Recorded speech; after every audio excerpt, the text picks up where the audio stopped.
So Prabhas గారు ఈ సాగా చూస్తుంటే రేస్లో దూసుకుపోతున్నారని అనుకోవచ్చు. సో రీసెంట్గా ట్రైలర్ రిలీజ్ అయింది, స్పిరిట్ సినిమాకి సంబంధించి కూడా పోస్టర్ రిలీజ్ అయింది. సో దాని గురించి మీరేమంటారు? అదే అంటే నిజంగానే ప్రభాస్ ఫ్యాన్స్కి ఒక డబుల్ ధమాకా లాగా. ఒక పక్క రాజా సాబ్ రేపు 9వ తారీఖున జనవరి 9వ తారీఖున రిలీజ్ అవబోతుంది. ఆ సినిమాకి సంబంధించిన థియేట్రికల్ ట్రైలర్ రిలీజ్ అయింది. అది ఎక్స్ట్రాడినరీ రెస్పాన్స్. అంటే దానికి ఆ థియేట్రికల్ ట్రైలర్కి 2.0 అని పేరు పెట్టారు. అంటే అంతకుముందు రిలీజ్ అయిన ట్రైలర్కి కొంత మిక్స్డ్ రెస్పాన్స్ వచ్చింది. కొంతమంది బాగుందన్నారు, కొంతమంది అంత లేదన్నారు. ఇలాగా దాన్ని దృష్టిలో పెట్టుకొని ఆ అసంతృప్తి మొత్తం మటుమాయం చేయడానికి మారుతి మొన్న రిలీజ్ చేసినటువంటి ట్రైలర్కి ఎక్స్ట్రాడినరీ రెస్పాన్స్. అంటే ప్రీ రిలీజ్ ఈవెంట్ తోటి ఆ సినిమాకి విపరీతమైనటువంటి హైప్ వచ్చింది. అంటే అంతకుముందు అంటే మిగతా సినిమాలతో పోల్చితే ఒక మన శంకర వరప్రసాద్, లేకపోతే అనగనగా ఒక రాజు, భర్తమాసలకు విజ్ఞప్తి, నారీ నారీ నడుముర, ఇలా సంక్రాంతికి వస్తున్నటువంటి మిగతా సినిమాలతో పోల్చితే ప్రమోషన్స్ పరంగా రాజాసాబు కొంచెం వెనకబడ్డాడు అనే ఒక ఫీలింగ్ ఉండేది. యాక్టివ్గా లేరు అన్నట్టు. అదే దాన్ని మొత్తం ప్రీ రిలీజ్ ఈవెంట్ ఇది చేస్తుంది. అంటే ఆ ఈవెంట్లో ప్రభాస్ స్పీచ్ అందరూ ఫిదా అయిపోయారు. ఆయన ఏమన్నాడు, సంక్రాంతికి వస్తున్న సినిమాలన్నీ కూడా మంచి హిట్ అవ్వాలి, ఆ హిట్ అయ్యే సినిమాల జాబితాలో మనం కూడా ఉండాలి అని చెప్పి అన్నాడు. సీనియర్లే తర్వాత సీనియర్లే అన్నది విపరీతమైన ఇదైపోయింది. అంటే ఇప్పుడు చిరంజీవి, వెంకటేష్, రవితేజ ముగ్గురు ఆయనకి సీనియర్సే కాబట్టి సీనియర్ని రెస్పెక్ట్ చేయాలనే ఇది కూడా మొత్తం ఫ్యాన్స్ అందరికీ కనెక్ట్ అయిపోయింది. సో రాజాసాబ్ జోష్లోనే అంటే డెఫినెట్గా ఒక సలాలు, కల్కి తర్వాత మరో హ్యాట్రిక్ కొట్టబోతున్నాడు మనోడు అని చెప్పి ఫ్యాన్స్ ఫిక్స్ అయిపోయి ఉన్న తరుణంలో ఇప్పుడు ఫస్ట్ సందర్భంగా స్పిరిట్ పోస్టర్ రావడం, స్పిరిట్ వేసాడు. ఇంకా అది ఎలా ఉంది, అసలు నెక్స్ట్ లెవెల్లో ఉంది. అది మామూలుగానే సందీప్ రెడ్డి వంగ సినిమా అనౌన్స్ అయినప్పటి నుంచి కూడా ఆ సినిమా మీద విపరీతమైనటువంటి స్పిరిట్ అని వినగానే ఫ్యాన్స్ చేతిలో స్ప్రైట్ పెట్టినట్టు అయింది. అది దాంతో ఇంకా అంటే చెప్పాను కదా డబుల్ ధమాకా ఇది. ఒక పక్క రాజాసాబు రేపు ఇంకో వారం రోజుల్లో థియేటర్లోకి రాబోతుంది.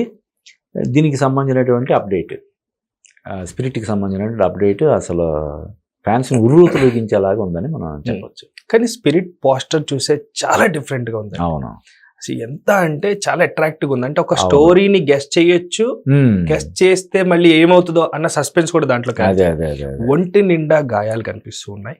ప్లస్ అక్కడ హీరోయిన్ గారు ఉన్నారు, ఒక వూండెడ్ సోల్జర్, ఒక ఫేస్ కూడా ఏదో సంథింగ్, ఒక హిడెన్ స్టోరీ క్యారీ చేస్తున్నాడు. అవును అనేది కనిపిస్తుంది. అవును, సో మీరేమంటారు? అంటే ఇది ఒక దెబ్బతిన్న బెబ్బులి, గాయపడ్డ సింహం, ఒక వూండెడ్ సోల్జర్ ఇలా అంటారు కదా, అలాగుంది. ఇప్పుడు మామూలుగానే ప్రభాస్ కటౌట్కి అతను చేసే యాక్షన్కి విపరీతమైనటువంటి అప్లాజ్ వస్తుంది.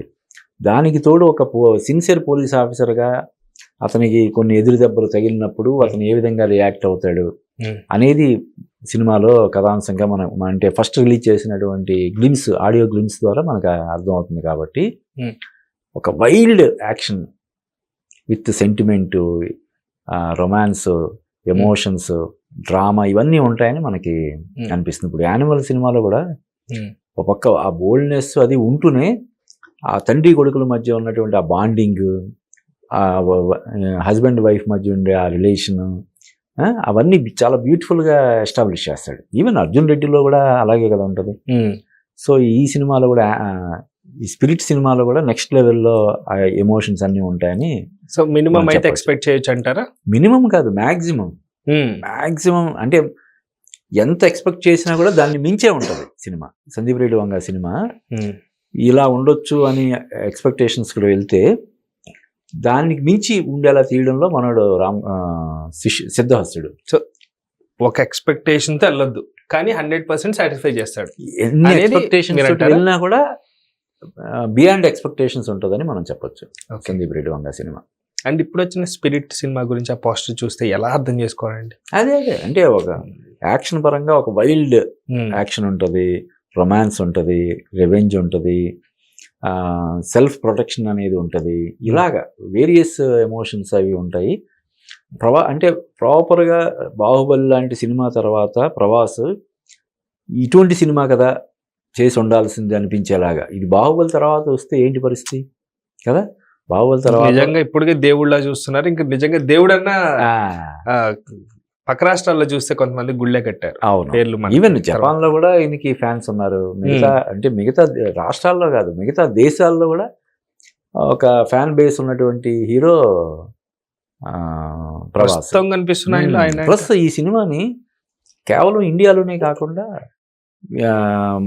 మిగతా దేశాల్లో కూడా విడుదల చేసేందుకు సన్నాహాలు చేస్తున్నారు. అదొక చెప్పుకోదగ్గ విషయంగా మనం చూడాలి. సో మీ దృష్టిలో మీ అనాలిసిస్ ప్రకారం కలెక్షన్స్ వరకు వస్తే ఎట్లా ఉండబోతుంది? అంటే ఇది టూ ఎర్లీ, ఇప్పుడు ఇంకా 1 year పడుతుంది ఆ సినిమా రావడానికి. డెఫినెట్గా ఇప్పుడు అతని సినిమాలు అర్జున్ రెడ్డి ఇక్కడ ఏ విధమైనటువంటి సెన్సేషన్ క్రియేట్ చేసిందో మనకు తెలుసు. ఇదే సినిమాని హిందీలో కబీర్ సింగ్ అని రీమేక్ చేస్తే అక్కడ దాదాపుగా ఒక 300 కోట్ల పైన కలెక్ట్ చేసింది అప్పట్లోనే. సో ఈ యానిమల్ సినిమా 700-800 కోట్ల పైగా కలెక్ట్ చేసింది.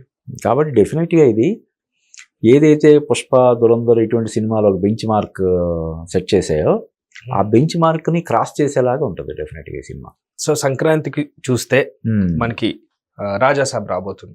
సో డబ్బింగ్ సినిమాలు కూడా ప్రభావం చేసే అంశం అన్న. డబ్బింగ్ సినిమా అంటే ఒకటే వస్తుంది చెప్పుకోదగ్గ సినిమా, అది విజయ్ లాస్ట్ సినిమా అని చెప్పి జననాయకుడు అని చెప్పి రాజాసాబ్తో పాటు అది విడుదల చేస్తున్నారు. కానీ విజయ్ అక్కడ సూపర్ స్టార్ అయి ఉండొచ్చు. విజయ్ తమిళనాడులో సూపర్ స్టార్, ఇక్కడ కాదు కదా. Prabhas all India rebel star, కానీ విజయ్ మాత్రం తమిళ్లో మాత్రమే అతనికి ఆ క్రేజ్, అది అక్కడ విపరీతంగా కలెక్షన్స్ కొల్లగొడుతుంది. మొన్న మలేషియాలో జరిగినటువంటి ప్రీ రిలీజ్ ఈవెంట్కి విపరీతమైనటువంటి రెస్పాన్స్ వచ్చింది. అంటే ఒక ప్రీ రిలీజ్ ఈవెంట్కి కూడా టికెట్లు పెట్టి అమ్మారు. ఎంఐపి అయితే ఒకటి, విఐపి అయితే ఒకటి, గ్యాలరీ, ఇలాగా దాని మీద విపరీతంగా సంపాదించారు. దాని తర్వాత స్ట్రీమింగ్ రైట్స్ రూపంలో కూడా వాళ్ళకి బాగా డబ్బులు వచ్చినాయి.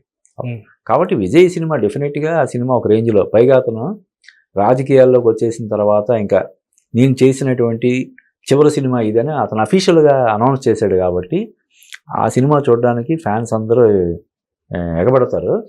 ఒక రేంజ్లో కలెక్షన్స్ వస్తాయి. విజయ్ రెమ్యూనరేషన్ దాదాపు 250 కోట్లు అంటున్నారు రెమ్యూనరేషన్. అంటే ఓన్లీ ఒక రీజనల్ లాంగ్వేజ్ హీరో 250 కోట్లు అంటే అసలు చూడు ఏ రేంజ్లో అతని క్రేజ్ ఉందో. కాబట్టి డెఫినెట్గా తమిళనాడులో ఒక సునామీ లాగా వసూళ్ళు అది సాధిస్తుంది ఆ సినిమా. కానీ తెలుగులో వచ్చేసరికి రాజాసాబ్కి కనీసం ఒక 10%, 20% కూడా పోటీ ఇచ్చే పరిస్థితి ఉండదు. కాబట్టి తెలుగులో కూడా రిలీజ్ చేయాలి, ఎంత వచ్చినా వచ్చినట్టే అన్నట్టు. పైగా విజయ్ తోటి వారసుడు సినిమా తీసినటువంటి దిల్ రాజు ఈ సినిమాని ఇక్కడ రిలీజ్ చేస్తున్నాడు. ఏదో ఇక్కడ కూడా మన హైదరాబాద్లో కూడా చాలా మంది తమిళియన్స్ ఉంటారు కదా, వాళ్ళ కోసమైనా ఉంటారు. తర్వాత సినిమా బాగుందంటే అందరూ చూస్తారు కదా. వారసుడు సినిమా అందరూ చూశారు కదా. అలాగా రేపు బాగుంటే జననాయకుడు సినిమాను కూడా ఇక్కడ మన వాళ్ళు తమిళ సోదరులతో పాటు మన వాళ్ళు కూడా డెఫినెట్గా చూస్తారు. కానీ రాజాసాబ్కి పోటీ ఇచ్చే పరిస్థితి ఉండదని చెప్తున్నాను అనమాట. Okay, so rebel star is going to be a level star, అంతే. World level star. అదే అంటే ఈ సినిమా ఫస్ట్ గ్లిమ్స్ రిలీజ్ చేసినప్పుడు సందీప్ రెడ్డి వంగ ఒక క్యాప్షన్ పెట్టాడు, the biggest super star of India అని. అది చాలామంది హర్ట్ అయ్యారు. అంటే ది బిగ్గెస్ట్ రెబల్ స్టార్ అంటే పట్టించుకునే వాళ్ళు కాదు. ఎప్పుడైతే the biggest super star of India అని చెప్పి అన్నాడు, అప్పటికే సూపర్ స్టార్, ఇప్పుడు చాలామంది ఇప్పటికీ సూపర్ స్టార్స్గా కదా, వాళ్ళందరూ డెఫినెట్గా వాళ్ళ ఫ్యాన్స్ కానీ వీళ్ళందరూ కూడా ఏంటి మనోడు ది బిగ్గెస్ట్ సూపర్ స్టార్ అని అనౌన్స్ చేశాడు అని చెప్పి అనుకున్నారు. కానీ ఇప్పుడు అప్పుడు రిలీజ్ అయినటువంటి గ్లిమ్స్ కానీ ఇప్పుడు రిలీజ్ చేసినటువంటి పోస్టర్ కానీ చూస్తే డెఫినెట్గా is going to be the biggest super star of India అని చెప్పి మనం గంటాపదంగా చెప్పవచ్చు.